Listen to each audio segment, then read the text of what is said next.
আচ্ছা সবাই আলমগীর সাহেব আছেন, অনেকে আছেন, মহিউদ্দিন বাবুরা আছেন, একটা প্রতিনিধি দল যাচ্ছে। বাকি এখানে আমাদের কুতুব ভাই আছেন, যারা আছেন আপনাদেরকে এখানে তারা সংক্ষিপ্ত আকারে বক্তব্য দেবে, আর আমরা ভিতরে ডেপুটেশন দেবো, কথাবার্তা বলবো। অনুরোধ করবো কোনো চক্রান্তে পা দেওয়ার দরকার নাই। আজকে আমরা রাস্তায় এসেছি সংবিধানকে বাঁচাতে এসেছি, সংবিধানের উপর আঘাত দিচ্ছে সেটাকে বাঁচাতে এসেছি।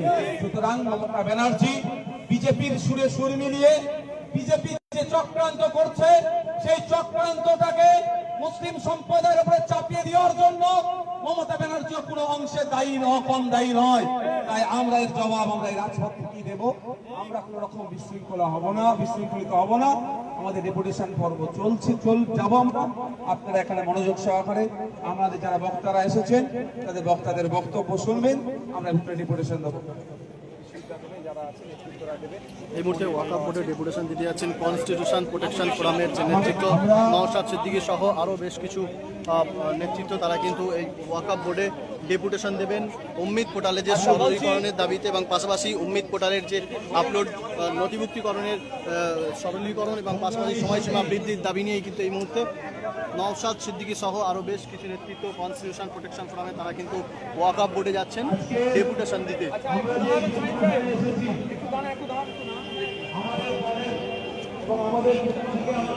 দেখতে পাচ্ছেন নওশাদ সিদ্দিকী সহ আরও বেশ কিছু নেতৃত্ব তারা কিন্তু ওয়াকফ বোর্ডে এই মুহূর্তে তারা ডেপুটেশন দিতে যাচ্ছেন উম্মিদ পোর্টালের সরলীকরণ এবং পাশাপাশি উম্মিদ পোর্টালের সম্পত্তি নথিভুক্তিকরণের যে সময়সীমা সেই সময়সীমা বাড়ানোর দাবিতে কিন্তু ওয়াকফ বোর্ডে এই মুহূর্তে ডেপুটেশন দিতে যাচ্ছেন।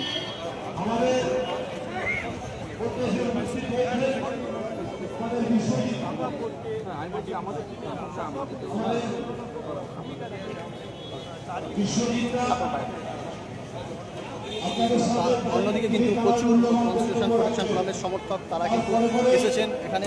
প্রথমে তারা মিছিল করে আসেন ধর্মতলার যে স্টেটমেন্ট হাউস টিপু সুলতান মসজিদের কাছ থেকে কিন্তু মিছিল শুরু হয় এবং মিছিল এসে শেষ হয় একেবারে ওয়াকফ বোর্ডের কাছেই। ওয়াকফ বোর্ডের কাছে প্রচুর কিন্তু কনস্টিটিউশন প্রোটেকশন ফোরামের প্রচুর নেতৃত্ব তারা কিন্তু এই মুহূর্তে দেখতে পাচ্ছেন। নেতৃত্ব যেমন রয়েছে, কর্মী সমর্থক তারাও রয়েছেন এখানে কিন্তু একেবারে রাস্তার উপর, ওয়াকফ বোর্ডের কাছে রাস্তার উপর বসেই কিন্তু তারা এই সামনে ওয়াকফ বোর্ড এবং ওয়াকফ বোর্ডের কাছে রাস্তার উপর বসেই কিন্তু একেবারে নওশাদ সিদ্দিকী তিনি ডেপুটেশনে গেছেন, তার সঙ্গে আরো প্রোটেকশন ফোরামের নেতৃত্বরা গেছেন। আজকে আমরা এখানে উপস্থিত হচ্ছি কিসের জন্য, কেন? আমার চেয়ারম্যান নওশাদ সিদ্দিকী ভাঙড়ের বিধায়ক ব্যাখ্যা দিয়েছে যে যখনই হ্যালো হ্যালো হ্যালো দেখতে পাচ্ছেন এই মুহূর্তে প্রচুর কর্মী সমর্থক যখনই সংবিধান সংকটে পড়েছে একেবারে ওয়াকফ বোর্ডের সামনেই কিন্তু রাস্তায় বসে কিন্তু বিক্ষোভ দেখাচ্ছেন, রাস্তায় বসেই কিন্তু বিক্ষোভ দেখাচ্ছেন। সামনে যে যখনই সংবিধান বিপদে পড়েছে, যখনই গণতান্ত্রিক অধিকারকে কেড়ে নেওয়ার চেষ্টা হয়েছে, বিশেষ করে যখন সংখ্যালঘু পিছিয়ে পড়া আদিবাসী দলিত নমশূদ্র তাদের অধিকারকে খর্ব করার চেষ্টা হয়েছে, তখনই আমরা বারবার সংবিধানকে রক্ষা করার লড়াইয়ে আমরা রাস্তায় থেকেছি। আজকে আমরা দেখলাম যে মমতা বন্দ্যোপাধ্যায় 2011 সালে এই রাজ্যে তিনি মুসলমান সংখ্যালঘু মানুষের নেতা হিসেবে তিনি বারবার তিনি প্রমাণ করার চেষ্টা করেছিলেন। কিন্তু আমরা সেদিনকে ভেবেছিলাম যে মমতা বন্দ্যোপাধ্যায় যখন বোরকা হিজাব পরে যখন উনি ইনশাআল্লাহ সুবহানাল্লাহ করছেন, ধর্মতলায় রেড রোডে যখন নামাজ পড়া তিনি আল্লাহর কাছে দোয়া আদায় করছেন, তখনই আমরা বুঝেছিলাম ডাল মে কুছ কালা হ্যায়। কারণ মমতা বন্দ্যোপাধ্যায় তিনি এই আমার সংখ্যালঘু ভাইদেরকে তিনি দুধেল গায়ে পরিণত করেছেন। তিনি 2011 সালের আগে বলেছিলেন, কি বলেছিলেন? 10,000 মাদ্রাসা দেব। এই বাংলার সংখ্যালঘু মানুষ স্বপ্ন দেখেছিল। আমরা কি দেখেছিলাম? মমতা বন্দ্যোপাধ্যায় জেলায় জেলায় আলিয়া ইউনিভার্সিটি করব। আমাদের এই বাংলার সংখ্যালঘু মানুষ তারা স্বপ্ন দেখেছিল। মাননীয় মুখ্যমন্ত্রী বলেছিলেন যে ওয়াকফ সম্পত্তি বামফ্রন্ট আমলে বামেরা নাকি লুটে পুটে খাচ্ছে। সেদিনকে সংখ্যালঘু মানুষ বিশ্বাস করেছিল। কিন্তু আমরা কি দেখলাম? আমরা দেখলাম মমতা বন্দ্যোপাধ্যায়ের আমলে প্রায় 75,000 একর সম্পত্তি তার হদিশ নেই। আমরা বারবার যখন যখন বিজেপির চক্রান্তের কাছে এই ভারতবর্ষের সংবিধান যখন বন্ধকি হয়ে গেল, আমরা সেদিনকেও রাস্তায় ছিলাম বিজেপি সংখ্যাগরিষ্ঠ জয়ে। সেদিন লোকসভায় দুটো কক্ষে, রাজ্যসভায় ওয়াকফ সংশোধনী বিল 2025 পাস হয়ে গেল। কিন্তু সেদিনকেও দেখলাম মমতা বন্দ্যোপাধ্যায় দলে দ্বিচারিতা। লোকসভায় তৃণমূল কংগ্রেসের 3 জন এমপি, রাজ্যসভায় 2 জন এমপি ভোট দিল না। আমরা সেদিনকে এর উত্তরটা কে দেবে? এর উত্তর তো আমার দলের পৃষ্ঠপোষক আব্বাস সিদ্দিকী দেবে না। এর উত্তর তো আমার দলের চেয়ারম্যান নওশাদ সিদ্দিকী দেবে না। এই উত্তর তো আমার মাননীয় মুখ্যমন্ত্রীকেই দিতে হবে, কারণ তিনি রেড রোডে এই রাজ্যের সংখ্যালঘু মানুষকে ইনশাআল্লাহ সুবহানাল্লাহ বলে এই রাজ্যের মুখ্যমন্ত্রী। আমরা দেখেছি রাজারহাটে, যেখানে স্বপ্ননগরী, বেকার যুবকের কর্মসংস্থান হওয়ার কথা ছিল, যেখানে বেকার যুবকের কাজের অধিকারের পাওয়ার কথা ছিল, যেখানে আরেকটা উইপ্রো হওয়ার কথা ছিল, যেখানে আরেকটা ওয়েবেল হওয়ার কথা ছিল, সেখানে আমার মুসলমান ভাইদের সম্পত্তি তারা দান করেছিল ভালো কাজের জন্য। কিন্তু এই রাজ্যের মুখ্যমন্ত্রী তিনি হিটকোকে দিয়ে সেই সম্পত্তিকে বিক্রি করার ব্যবস্থা করলেন। আমরা সেদিনকে রক্তদান শিবিরে বলে এসেছি রাজারহাটের বুকে দাঁড়িয়ে, এ সম্পত্তি মমতা বন্দ্যোপাধ্যায়কে ফেরত দিতে হবে। এই আন্দোলন আমরা শুরু করেছি। একদিকে আমরা দেখলাম বিজেপি, যখন আমরা দেখেছিলাম যে বিজেপি, যে নরেন্দ্র মোদী আজকে প্রধানমন্ত্রী, সেদিনকে গুজরাট দাঙ্গায় 4 হাত রক্তে সংখ্যালঘু ভাইদের খুনের রক্ত যার হাতে হাজার হাজার বাড়িতে আগুনে জ্বালিয়ে দিয়েছিল। আমরা সেদিনকে তার অত্যাচারের কাহিনী ভারতবর্ষের মানুষ দেখেছেন। আর সেদিনকে আমরা কি দেখেছিলাম? মাননীয় মুখ্যমন্ত্রী সেদিন নরেন্দ্র মোদীকে ফুলের স্তবক পাঠিয়ে কি বার্তা দিতে চেয়েছিলেন? আমরা বারবার এই কথাটা বলে এসেছি যে নাগপুরের অঙ্গুলি হেলনে মাননীয় মুখ্যমন্ত্রী নাগপুরের আরএসএস এর তাদের কর্মসূচি ইমপ্লিমেন্ট করছে এই রাজ্যে। আমরা সংখ্যালঘু মানুষকে বিশ্বাস করতে পারিনি। আমরা পরাজয় স্বীকার করেছি 2021 সালে। আমরা পঞ্চায়েত নির্বাচনে লুটের রাজত্ব আমরা দেখেছি তৃণমূল কংগ্রেসের। আমরা দেখেছি লোকসভা নির্বাচনে লুটের রাজত্ব দেখেছি।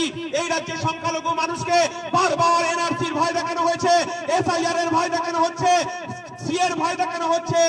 বারবার বলা হচ্ছে বিজেপি চলে আসবে, বিজেপি চলে আসবে। যখন এই রাজ্যের মানুষ এসআইআর নিয়ে তারা আতঙ্কের মধ্যে আছে, যারা এসআইআর নিয়ে তাদের কাগজপত্র জোগাড় করতে ব্যস্ত হয়ে আছে, তখন এই রাজ্যের মাননীয় মুখ্যমন্ত্রী বিজেপি ষড়যন্ত্রের সঙ্গে এক কাঁধে কাঁধ মিলিয়ে এই রাজ্যের সংখ্যালঘু মানুষের, এই ভারতবর্ষের সংখ্যালঘু মানুষের ওয়াকফ সম্পত্তি লুট করছে। কারণ আজকে আমরা এখানে বক্তব্য রাখছি এই কারণেই, যখনই এই ভারতবর্ষের সংখ্যালঘু, আদিবাসী, দলিত, নমশূদ্র যখনই বিপদে পড়েছে, ইন্ডিয়ান সেকুলার ফ্রন্ট আমরা কথা দিয়েছি আমরা পাশে থাকবো। আমার দলের চেয়ারম্যান, আমার দলের ভাঙড়ের বিধায়ক, আমার দলের সেনাপতি তিনি বলেছেন এসআইআর নিয়ে দ্বিচারিতা হচ্ছে। আমরা দৃঢ়তার সঙ্গে বলেছি এই এসআইআর এর মধ্য দিয়ে আমার নমশূদ্র ভাইয়ের যদি তাদের বৈধ ভোটার থাকা সত্ত্বেও যদি নাম বাদ যায়, আমার সংখ্যালঘু ভাইদের তাদের বৈধ ভোটার থাকা সত্ত্বেও যদি নাম বাদ যায়, আমরা এই লড়াই যেমন রাজপথে লড়াই করব, আমরা সুপ্রিম কোর্টেও এই বিচার নিয়ে যাব। এর নাম নওশাদ সিদ্দিকী। আজকে প্রোটেকশন ফোরামের মধ্য দিয়ে আমরা 31টা সংগঠন এক জায়গায় হয়েছি যে ভারতবর্ষের গণতন্ত্র আজকে বিপন্ন, ভারতবর্ষের সংবিধান আজকে বিপন্ন, ভারতবর্ষের সার্বভৌমত্ব আজকে বিপন্ন। আজকে আমাদের এসআইআর এর নাম করে সংখ্যালঘু ভাইদেরকে ভয় দেখানো হচ্ছে। আজকে আমরা কি দেখতে পাচ্ছি? এই রাজ্যের বিরোধীদেরকে কণ্ঠরোধ করা হচ্ছে। সেদিনকে আপনারা দেখেছেন যখন 31টা ফোরামের মধ্য দিয়ে আমরা সেদিনকে মাননীয় মুখ্যমন্ত্রীকে আমরা বলেছিলাম ওবিসি সার্টিফিকেট কেন কেড়ে নেওয়া হচ্ছে। আমরা সেদিনকে বলেছিলাম এসসি এসটি সার্টিফিকেট ভুয়ো করে যারা উচ্চ বর্ণের মানুষের কাছে তুলে দেওয়া হচ্ছে। সেদিন আমরা মাননীয় মুখ্যমন্ত্রীকে বলেছিলাম পরিযায়ী শ্রমিকদের কোনো হিসাব নেই। প্রতিদিন আমাদের মহল্লায় আমাদের মসজিদে নামাজ হয়, জানাজার নামাজে কফিন বন্দি দেহ আসে। সেদিন মাননীয় মুখ্যমন্ত্রীকে আমরা বলেছিলাম, আমরা 3 বার চিঠি দিয়েছিলাম, তিনি আমাদেরকে কর্ণপাত করেনি। সেদিন মাননীয় মুখ্যমন্ত্রী আমরা 31টা গণসংগঠন নিয়ে আমরা ধর্মতলার বুকে আমরা কিছুটা জায়গা চেয়েছিলাম। এই রাজ্যের সংখ্যালঘু, এই রাজ্যের আদিবাসী, এই রাজ্যের পরিযায়ী শ্রমিকদের তাদের বুকের যন্ত্রণা, তাদের পরিবারের কান্না আমরা সেদিনকে কাটতে চেয়েছিলাম। এই রাজ্যের মুখ্যমন্ত্রী তিনি বোরকা পরে, হিজাব পরে ইনশাআল্লাহ বলেন, এই মুখ্যমন্ত্রী আমাদেরকে সেদিন জায়গা দেয়নি। সেদিনকে আমরা রাস্তায় দাঁড়িয়েছিলাম, রাস্তায় দাঁড়িয়ে যেদিনকে প্রতিবাদ করেছিলাম, এই রাজ্যের মুখ্যমন্ত্রী সেদিনকে আমাদেরকে লাথি মারতে আমাদের ইমতিয়াজ সহ আমাদের আমাদের নওশাদ সিদ্দিকী সহ আমাদের প্রোটেকশন ফোরামের নেতাদেরকে মারতে মারতে সেদিনকে আমাদের লালবাজারে নিয়ে গিয়েছিল। কিন্তু আমাদের সংবিধানের উপর ভরসা ছিল, আমাদের গণতন্ত্রের উপর ভরসা ছিল। সেদিন সংবিধান আমাদের 24 ঘন্টার মধ্য দিয়ে আমাদেরকে সেদিনকে জামিন দিতে বাধ্য হয়েছিল। কিন্তু মমতা বন্দ্যোপাধ্যায় ভেবেছে যে সংখ্যালঘু, আদিবাসী, দলিত মানুষকে ধমকে চমকে আমাদেরকে ঘরের ভেতর ঢুকিয়ে দেবে।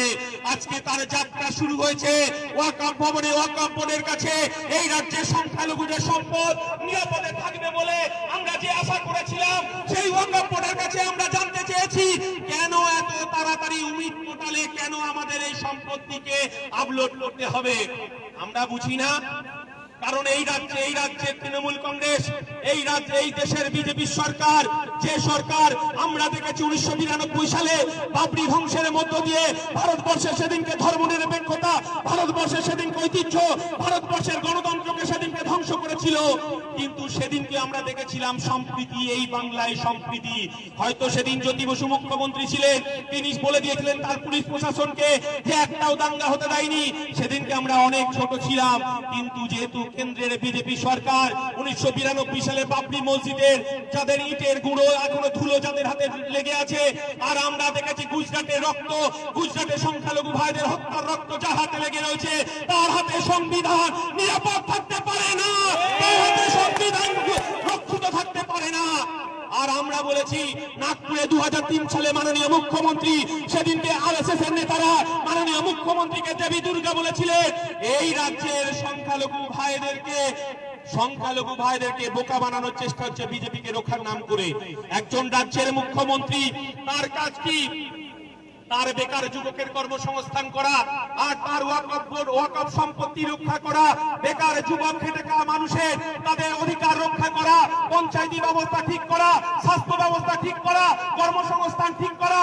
কিন্তু আমরা কি দেখলাম? মাননীয় মুখ্যমন্ত্রী তিনি মন্দির তৈরি করতে ব্যস্ত।